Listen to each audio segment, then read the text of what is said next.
everyone, and thank you so much for tuning in this chatty video. I'm glad to casually share with you 5 perfumes that I have in sample form but wish to have in bigger bottles. Well, who doesn't, right? Because this is how it goes. Although our wish lists never get shorter but longer and longer, and particularly after watching fragrance reviewers who seem to talk about the best stuff that you absolutely have to try, and you know, I am a part of it, but I just can't go on perfume websites because I keep on reading about new launches that seem to be pretty interesting every day, and I already have like millions of fragrances on my wish list after watching reviews, after reading reviews, after going on Douglas and seeing a sale going on, and I'm like, oh my god, oh my god, oh my god, oh my god, stop it!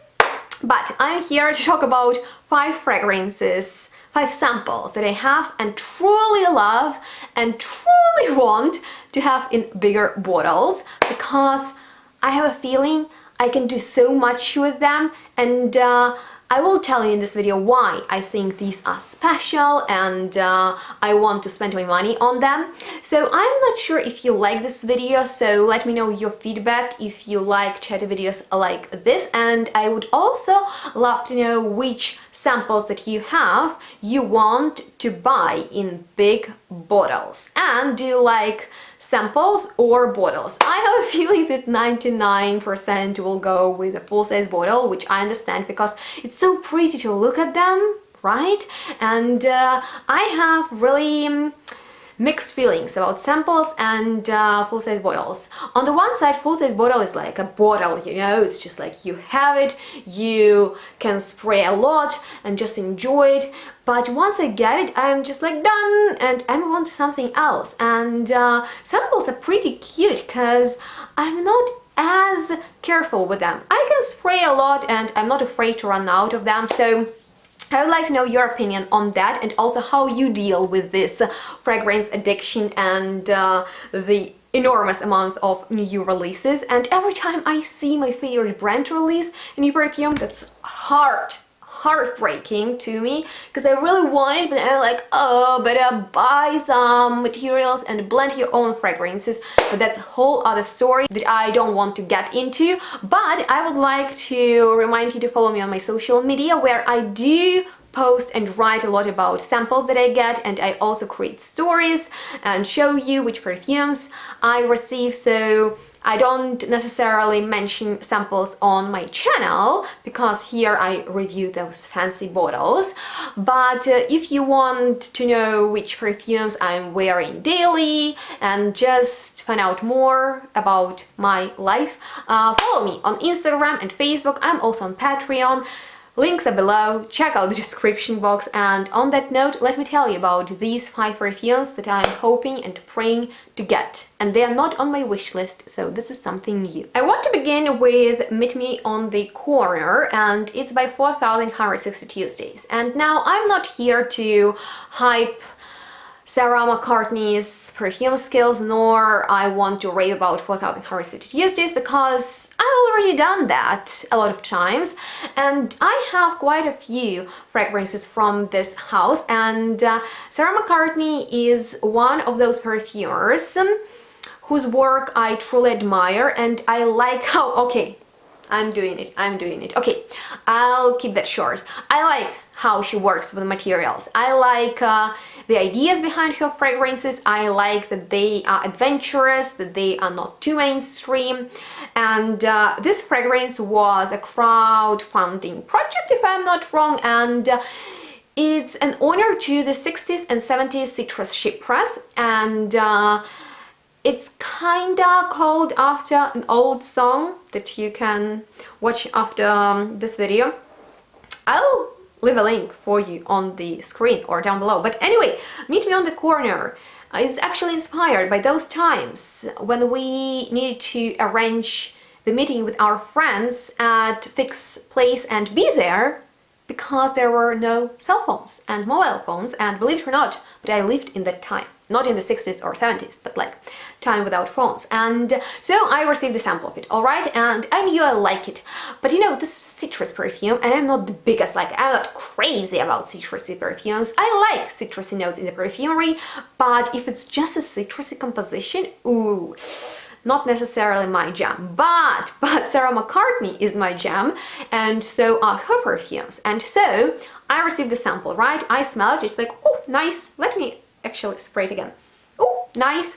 And then I wore it again, and I'm like, oh my god, I love it, because this citrus is so bright and zesty and actually really sweet. And one of the staring notes in there is Mandora, that Sarah wrote a lot about on her Instagram and actually Facebook group where she's very active. And it's sort of like a new citrus material, and it's kind of like orange and mandarin together. I'm not sure what it is about, but I can tell you that this citrus is so unique.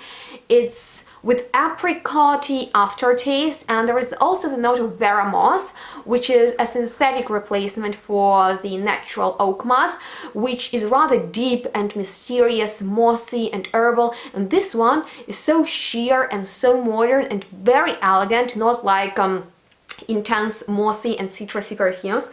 So probably what I love about it is how candy sweet the citrus is. It's not harsh, it's not challenging, and it's just so optimistic, and I love to wear it in the mornings, and I just know that I would love to start my mornings with it. So I'm thinking of getting a 30 ml bottle, and probably it's gonna be in my next 4160 Tuesdays order. So I'm really looking forward to it. But actually, I want so much from Sarah, I don't want to begin with that, let's move on to something else. By the way, if you know, meet me on the corner, let me know what you think about it. And next I have Saline Ich by Tom Ford, and I got this sort of decant when I purchased Rose Sprig, and I was really intrigued by the scent, and I loved it right away, because this is something that is really easy for me to enjoy, because this is sweet but at the same time clean powdery perfume, and that is what makes it unique, the beautiful balance of clean and powdery sweet elements that come together just like in this miraculous scent that smells like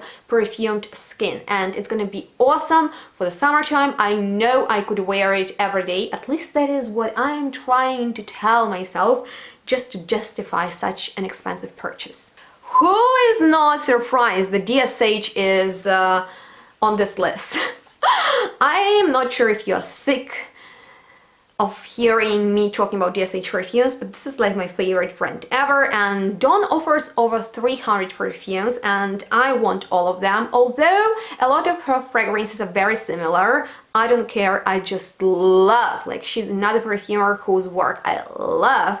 And I have 3 perfumes to talk about. I don't know, I just decided to talk about Venus and Cupid, which is the most amazing floral scent with gorgeous creaminess, and it smells like whipped cream floral cake. It's fantastic, with fig note, with lots of fruity florals. I love it, and I think this is gonna be my beautiful floral summer. And Lys Oriental, which is a fantastic spicy lily scent that smells of green lilies, and those are my favorite flowers because I love how heady they are, is also on this wish list. And Paper White, which is dusty but creamy, really gentle and elegant iris scent. Oh, since the minute I received the sample, I've been dreaming about it.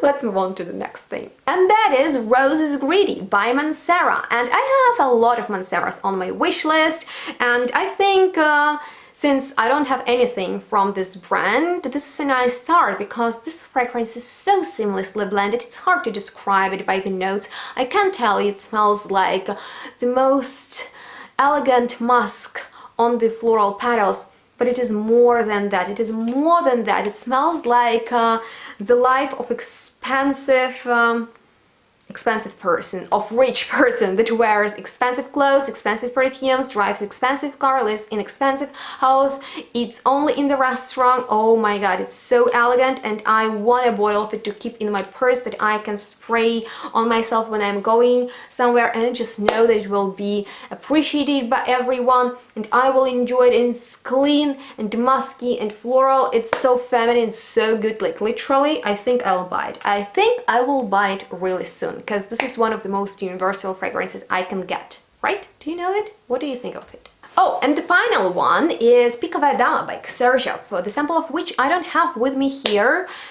Honestly, I've been looking for it everywhere, and probably tomorrow I'll find it, but once I received, no, twice, I received Xerjoff samples from my dear subscriber, and Picavadama was among them. And those of you who read the story, Picavadama knows how mysterious and dark it is, and so is this fragrance, which is just top-notch, and it blew me away once I tried it, and I couldn't stop wearing it. I don't know where my sample is, honestly, so I need to go back in time, refresh my memories. And I remember it smells very vintage, and I adore vintage smelling perfumes that are created nowadays, because, you know, in there you have so much musk and aldehydes and iris and smoke, but not just like burnt wood or something. It smells incensey, so really, really mysterious.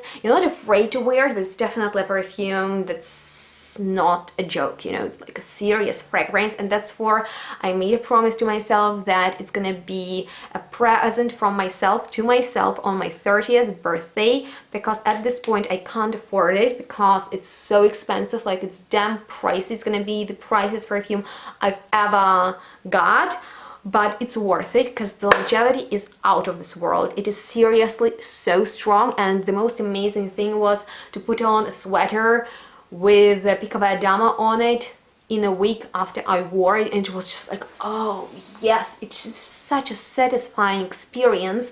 And that aldehydic musk on powdery iris with a smoky trail. Oh my god, I need to find a sample, and I'm dreaming about that perfume, but I have 4 more years ahead, so yeah, wish me luck, guys. And if you love vintage perfumes, you need to get your nose on this stuff, because it's seriously absolutely out of this world. It's unlike any other aldehydic perfume.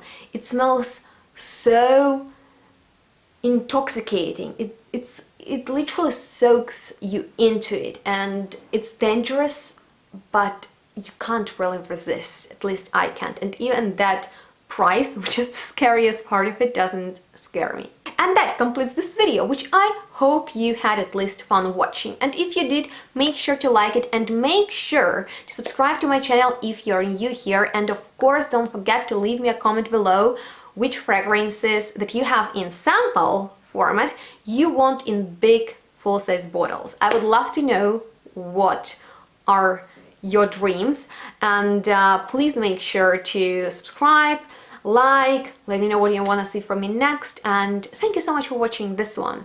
Have a nice day, and we'll see each other in my next video really soon. Bye, guys. Honestly, if I had enough money, I'd buy everything from 4000 Harvest Tuesdays. First of all, I love everything. Well, I haven't tried everything, but I know that I will like everything. And second of all, I want to support those guys, and yeah, like God, I need to rob the bank. Why? You know why? Just to share 3 DSH perfumes. Let's just talk about everything that you want. Well, once again, I haven't tried everything from DSH, but it's just like, I don't know, Dawn seems to release new fragrance every month, and every month I'm excited, and it's always the same. I want it, and you guys, I don't know, I sometimes I don't want to go on Instagram, on YouTube. I don't want to hear about all of that. I just, you know, I know you know. And you know, I used to be that person that said Tom Ford is not my favorite brand, I don't get the hype. But recent releases are damn good, and this one, it's heady. Sometimes it makes me nauseous, but I still like it. Mancera. You know, another fragrance that I really like from Mancera is Roses Vanilla or something. I'm always confused by Mancera's names because it's like, oh, we have perfume Roses Vanilla, let's call another one Vanilla Roses. It's like, do you need some creative ideas? Call me. But yeah, anyway, that one reminds me of Intense Cafe, and they're so similar. And I have the Montel's one. Well, why I'm telling you that Roses Greedy is my #1 purchase from them. And if you know other great Mancera perfumes, let me know what are your favorites. But yeah, I have a few samples, and Mancera is just something very mass appealing, something niche smelling, but at the same time something that's very comfortable. Oh,